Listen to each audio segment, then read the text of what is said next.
بھائی آپ پارلیمانی جمہوری نظام میں سیاسی جماعتوں کو ساتھ لے کر چلتے ہیں. دیکھیں نہیں بھٹی صاحب، اور اگر میں آپ کی بات مان لوں، سن لیں ایک منٹ، جو جتنے ڈیولپمنٹل ایشوز ہیں، ٹھیک ہے، جن سے آپ یہ سمجھتے ہیں کہ اسے کسی چیز کی بہتری کا تاثر ملتا ہے، اس میں میرا یہ ذاتی خیال ہے کہ اپوزیشن کو اس میں سٹینڈ لینا چاہیے، ساتھ حکومت کا ساتھ دینا چاہیے، اور جہاں پر اختلاف کی بات آتی ہے وہاں پر کرنا چاہیے. دیکھیں بات یہ وہ تو تب ہے نا جو پارلیمان کے اندر یہ تمام جماعتیں جو ہیں وہ مل بیٹھیں. ایسا نہیں ہوتا جس طرح یہ کہا گیا کہ جی ہم آخری موقع فراہم کر رہے ہیں. بھائی آپ عدالت نہیں ہیں، آپ یہ بات ذہن میں رکھیں.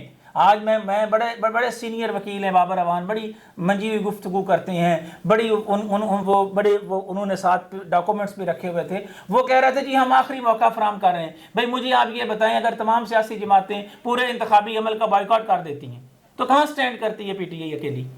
بتائیں نا مجھے، آپ بتا دیں. نہیں وہ دیکھیں میری بات سنیں، بائی کارڈ کا تو یہاں پہ سوال ہی پیدا نہیں ہوتا. آپ کا جو سسٹم جو پریویل کر رہا ہے، اب مجھے ایک بات بتائیں، جو پی ٹی آئی نے کہا کہ یار ہم کمیٹی بناتے ہیں یا اپوزیشن جماعتیں ہمارے ساتھ آ کر بیٹھیں، ٹھیک ہے، اس مسئلے کا حل نکالتے ہیں، الیکٹرانک ووٹنگ مشین میں کے جو تحفظات ہیں اس کو ہم دور کرتے ہیں، ٹھیک ہے، اور اس حوالے سے انہوں نے جو اس کے جو ایکسپیریمنٹل جو چیزیں ہیں وہ بھی دکھائیں، ٹھیک ہے.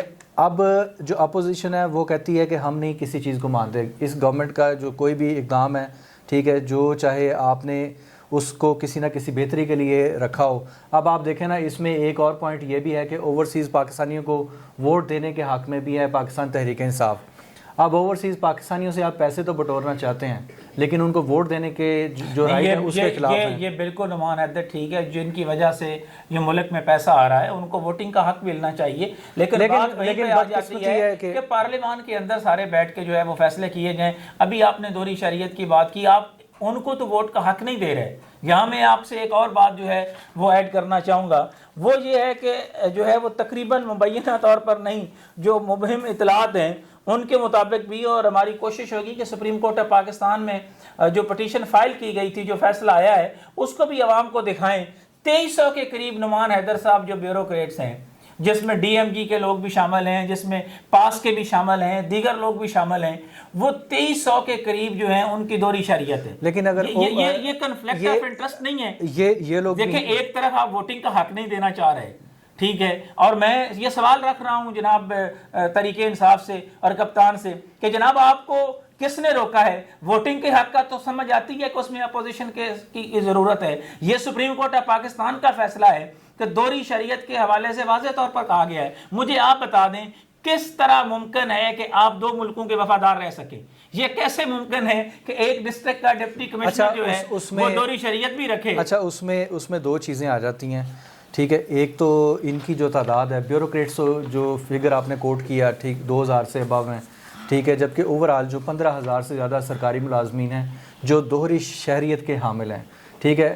یہاں پر بہت سارے جو ادارے ہیں ان کے جو کنسلٹنٹس ہیں، ٹھیک، وہ یہاں پر آتے ہیں اور بھاری مراد لے کر یہاں پر تعینات ہوتے ہیں، اور یہاں سے 2 سال 3 سال یا اپنا کانٹریکٹ پورا ہونے کے بعد یہاں سے چلے جاتے ہیں.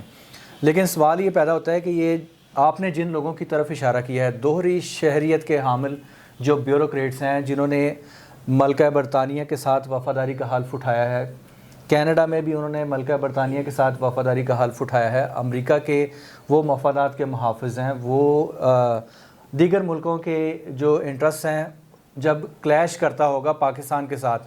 مثال کے طور پہ یہ جو موجودہ صورتحال ہے، اس میں جو سچویشن بنی ہوئی ہے اور پاکستان کو پے در پے جو جس طرح کی مشکلات کی طرف دھکیلا جا رہا ہے اور تنہا کیا جا رہا ہے، ایسی صورتحال میں ان بیوروکریٹس کی جو جھکاؤ ہے وہ کس طرف ہوگا بٹی صاحب؟ دیکھیں بات بڑی صاف اور کلیئر سی ہے کہ جن کی فیملیز، جن کے خاندان جو ہیں وہ دوہری شریعت لیے بیٹھے ہیں، خود دوہری شریعت والے ہیں. بات یہ ہے کہ اگر انہیں دوہری شریعت اتنی عزیز ہے، میں نے تو بڑی صاف اور کلیئر سی بات جو ہے وہ بتانا چاہوں گا، اور ڈائریکٹ براہ راست کپتان کو مخاطب کرتے ہوئے یہ چاہوں گا کہ وہ جناب ذرا اعظم خان کو بلائیں کہ وہ بڑے مہان، مطلب ہے کہتے ہیں کہ جی بڑے اچھے فیصلے کرتے ہیں. آڈیٹر جنرل آف پاکستان بھی انہوں نے لگایا، 25 کا فگرز بھی اپنی جگہ پہ چل رہا ہے. اس پہ پھر کسی دن بات کریں گے کہ یہ 25 کا فگر جو ہے یہ ہے کیا، کس طرح کے معاملات ہیں. اعظم خان کو ہی بلا لیں جناب وزیر اعظم صاحب، ان سے صرف یہ پوچھ لیں کہ حضور جو دوہری شریعت کے حامل افسران ہیں ان کی ہمیں فہرست دیں. انہیں سمپل یہ کہا جائے. لیکن اس میں ایک اور اس فیکٹر میں بھی نعمان صاحب بالکل بڑی صاف, کوئی اس میں راکٹ سائنس نہیں ہے. اس میں ان کو یہ کہا جائے کہ بھئی اگر آپ کو دوہری شریعت عزیز ہے تو آپ سرکار کا جو ایگزیکٹو سیٹ پہ بیٹھے ہوئے ہیں وہ سرنڈر کر دیں, اور اگر آپ کو یہ سیٹ عزیز ہے تو آپ دوہری شریعت سرنڈر کر دیں. اہم ترین حساس قسم کی سیٹوں پر براجمان ہے بھئی, آپ پھر اس کو سرنڈر کر دیں. ٹھیک ہے. یہ تو نہیں ہو سکتا نا کہ ایک طرف تو آپ اوورسیز پاکستانی جو بیچارہ وہاں سے آپ کو زر مبادلہ بھجوا رہا ہے اس کو آپ ووٹ کا حق نہیں دے رہے, اور آج تک تمام سیاسی جماعتیں اس کی ذمہ دار ہیں. اصل میں اس میں جو بٹی صاحب آپ دیکھیں کہ یہ اندھا سسٹم اور سمجھ نہیں آتی کہ یہ کون لوگ چلا رہے ہیں. ٹھیک ہے کہ اس طرح کی سارے یہ بالکل سمجھ آتی ہے, یہ 22 کروڑ عوام بھائی اگر سمجھ آتی ہے تو اس پہ ایکشن کیوں نہیں ہوتا؟ بھائی عمل درآمد تو انہوں نے کرنا ہے نا جو اقتدار میں بیٹھے ہیں. ایک گھیرا جو ہے وہ ڈال دیا جاتا ہے, ایک جو ہے وہ لوگ دائیں بائیں سے کہتے ہیں کہ سب اچھا ہے. آج پھر اعظم سواتی نے بڑی بات کی کہ جی چیف الیکشن کمشنر صاحب ہمیں پتہ ہے آپ کی تعیناتی کس طرح ہوئی. اور بھائی وہ جو آپ کے پاس گدڑ سنگھی ہے وہ ذرا لے کر بہر آئیں. ٹھیک ہے, رشتہ داریوں کی بات کرتے ہیں, کس کو نہیں پتا کہ ان کا سعید مہدی کے ساتھ جو ہے وہ تعلق ہے؟ کس کو نہیں پتا کہ محمد علی ان کے رشتہ دار ڈی سی راولپنڈی ہیں؟ کس کو نہیں پتا عامر علی احمد جو ہے ان کے ساتھ ان کی کیا رشتہ داری ہے؟ یہ طاقتور گروپ ہے, اور ان کے طاقتور ہونے کا اندازہ جو ہے وہ آپ لگا لیں. جس طرح کے سی ڈی اے کے معاملات جو ہیں وہ چل رہے ہیں, اس میں میں تو بڑا حیران ہوں کہ کس طرح یہ نظام کو لے کے چل رہے ہیں. ابھی میرے سامنے جو ہے وہ ایک بڑی اہم خبر تھی, اور وہ خبر بڑی انٹرسٹنگ ہے. یعنی سی ڈی اے میں نعمان حیدر میں یہ بتانا چاہتا ہوں پاکستان کی قوم کو بھی کہ سی ڈی اے میں ڈائریکٹر لینڈ جو ہے, ٹھیک ہے, اس کا وہ بڑا امپورٹنٹ عہدہ ہوتا ہے. یعنی وہ مال پانی والا آپ کہہ لیں, اہم فیصلوں والا کہہ لیں, ہر حوالے سے. تو جو صاحب ڈائریکٹر لینڈ لگے ہیں ان کا نام ہے جی محمد عفنان عالم. محمد عفنان عالم جو ہیں یہ سعودی عرب میں جو ہے وہ ایمبیسڈرز کے طور پر سعودی ایمبیسی میں انہوں نے کورس جو ہے وہ ماشاءاللہ مکمل کر لیا ہے. اور اس سے پہلے وہ چونکہ پاس گروپ کے تھے, اور بقول ان کے جی کہ میں تو ایڈیٹر جنرل پاکستان کے زیر کنٹرول جو تھا وہ کام کر رہا تھا, تو ان کو جناب جولائی 6 کو لیٹر جو ہے وہ جاری کیا گیا کہ جناب آپ لوگ جو ہیں, یہ 6 لوگ تھے کل, جن کے حوالے سے مختلف ممالک میں کسی کو جدہ میں لگایا گیا, کسی کو ٹوکیو میں لگایا گیا, کوئی قطر میں جو ہے وہ گیا. اس میں جب میں نے اسٹیبلشمنٹ ڈویژن سے یہ پوچھا کہ جناب آپ بتائیں آپ کے, انہوں نے کہا کہ پاس یا ڈی ایم جی ہو وہ براہ راست اسٹیبلشمنٹ کو جواب دے. اس پر نعمان حیدر جب میں نے موقف لیا جناب محمد عفنان عالم صاحب سے کہ حضور آپ تو کورس کرنے کے بعد آپ کو تو اسٹیبلشمنٹ ڈویژن میں رپورٹ کرنا چاہیے تھی, آپ یہاں پہ ڈائریکٹر لینڈ لگ گئے. بھائی کوئی قانون نام کی چیز ہے یا قانون کو موم بتی ہے کہ جس کو جس طرح مرضی استعمال کریں؟ کیا سیکٹری اسٹیبلشمنٹ صاحب آپ کے پاس اس کا کوئی جواب ہے؟ کیا جناب عامر علی احمد صاحب آپ مجھے یہ بتائیں کہ یہ قانون مجھے آپ بتا دیں حضور. یہ میرے پاس وہ لیٹر پڑا ہوا ہے جناب سیکشن افسر کا جو یہ کہہ رہا ہے کہ جناب یہ صاحبان جو ہیں ان کو ہم ادھر اپوائنٹ کرتے ہیں, بھائی صاحب جو ہیں وہ ادھر ڈائریکٹر لینڈ لگ گئے. میں کہا جی کس طرح لگ گئے, مجھے ذرا عفنان صاحب آپ ہی بتا دیں.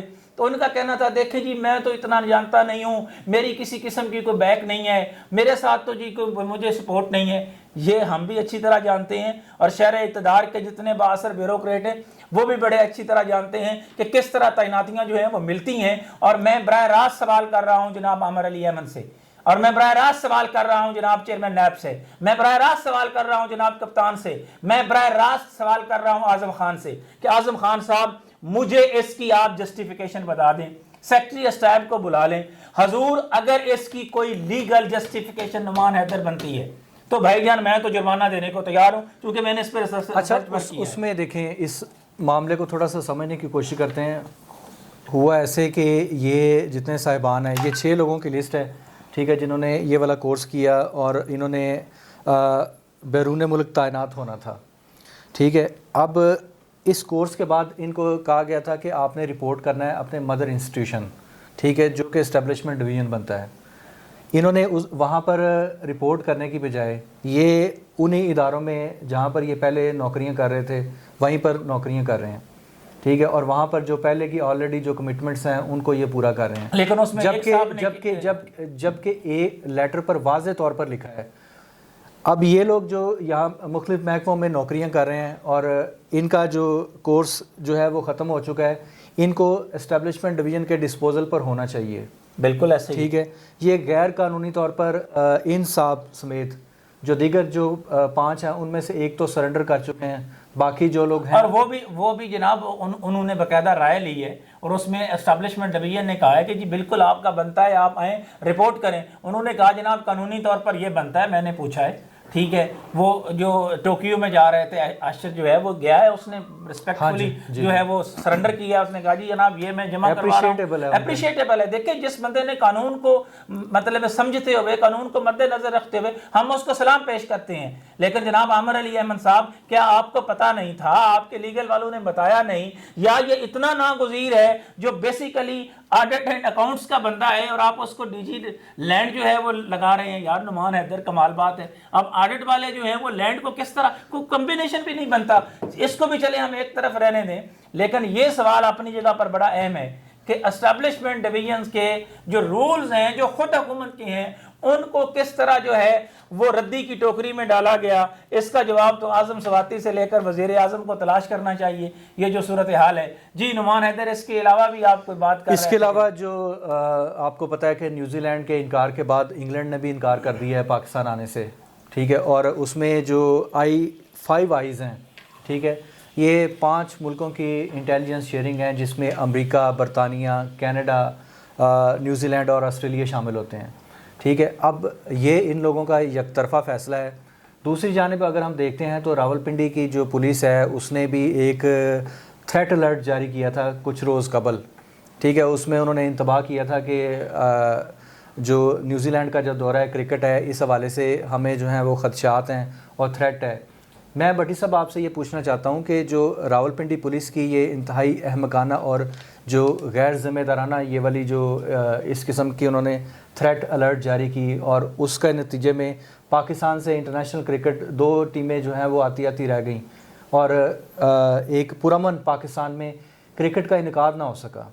سر میں تو پہلے یہ کہوں گا نعمان حیدر کہ یہ بالکل جو ہے یہ کسی طرح بھی ٹھیک نہیں ہے. پاکستان میں دباؤ میں لانے کی کوشش ہے, اور ایڈیشنل ڈی آئی جی صاحب جو ہیں ان کا ذرا پتہ کروائیں. یہی بات تو میں کہہ رہا تھا, امریکہ, برطانیہ, کینیڈا, ٹھیک ہے, نیوزی لینڈ, یہ جتنی نیشنلٹیز ہیں, آسٹریلیا, یہ جتنی نیشنلٹیز لی گئی ہیں یہ انہی 4-5 ممالک کی ہیں, ٹھیک ہے. ان کا ڈیٹا نکلوائیں, ان سے پتہ کروائیں کہ بھئی آپ دوہری شریعتیں کون کون سے خاندان جو ہیں ان کو دوہری شریعتیں ملی ہیں. خاص طور پر اس میں دوسری طرف دیکھتے ہیں نا تو خان صاحب تو نیوزی لینڈ کی پرائم منسٹر کو کال کر رہے ہیں, ٹھیک ہے. دیکھیں بات یہ دوسری ہے, جانب وہ ان کا اپنے ہی ایڈیشنل آئی جی جو پنجاب پولیس کے دیکھیں یہی راولپنڈی ریجن ہے, بھائی یہی تو ان کو پوچھیں. بھائی میں یہی تو کہہ رہا ہوں کہ ان سے پوچھیں, ان کا لنک جو ہے وہ چیک کریں, اور ان بیوروکریٹس اور ان سرکاری بابوں سے ضرور پتہ کریں کہ بھائی جان آپ کو دوہری شریعت کیوں چاہیے, آپ کو بیرون ملک اثاثہ جات کیوں چاہیے.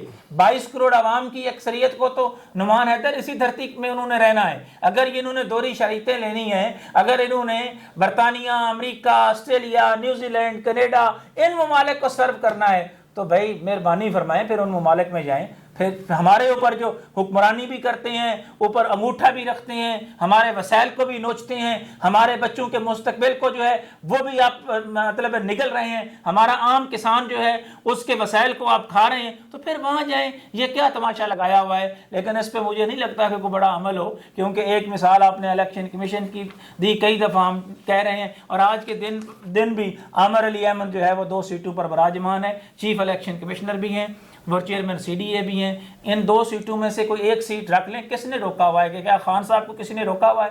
جناب وزیر اعظم صاحب, کون سے ایسا خوف ہے کہ آپ چیف کمشنر اسلام آباد تعینات نہیں کر رہے؟ 2 عہدے جو ہیں وہ رکھے ہوئے ہیں, مستقل تعیناتی بھی آپ نے دے دی عامر علی احمد کے کو. وہ اتنا اگر ناگزیر ہے سی ڈی اے کے لیے تو رکھیں, لیکن 2 عہدے ابھی تک اس نے رکھے ہوئے ہیں, اس کو تو ہٹا نہیں سکے. تو پھر وہ کہتے ہیں کہ نعمان حیدر ہم کیا مطلب بات کریں, اتنی نہ بڑھا پاکی یا دامہ کی حقائق. تو میں تو یہی کہوں گا, انہی خیالات کے اظہار کے ساتھ پروگرام ٹریل 5 کے میزبان فرخ نماز بھٹی اور نعمان حیدر کو کوفہ مزاج شہر اقتدار سے اجازت دیجیے. اللہ حافظ.